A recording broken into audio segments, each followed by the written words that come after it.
മഞ്ജു നിക്കവിടെ. എന്താ നിന്റെ പ്രശ്നം? പ്രശ്നോ?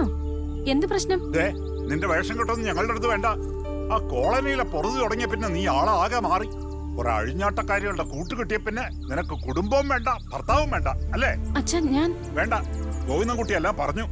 ഓഹോ, ഇതാ അച്ഛന്റെ കുഴപ്പം. സ്വന്തം മകളെ വിശ്വാസമില്ല. എവിടുന്നോ കേറി വന്ന ഒരാള്. അയലത്തെ പെണ്ണുങ്ങള് ഒളിച്ചും പാത്ത് നോക്കുക നിന്റെ താലി പൊട്ടിയോന്നറിയാൻ. പെൺകുട്ടികളെ അതിരുവിട്ട് കൊഞ്ചിക്കാൻ പാടില്ല. എന്ത് കോപ്രായം കാട്ടിയാലും അച്ഛൻ താങ്ങിക്കൊള്ളുന്ന ഒരു അഹങ്കാരം ഉണ്ടാവും. കെട്ട് കഴിഞ്ഞ പെണ്ണിന്റെ വീട് ഭർത്താവിന്റെ വീടാ. അമ്മേ വേണ്ട, എപ്പോഴാ മടക്കം? ഇവിടത്തെ പൊറുതി മതി.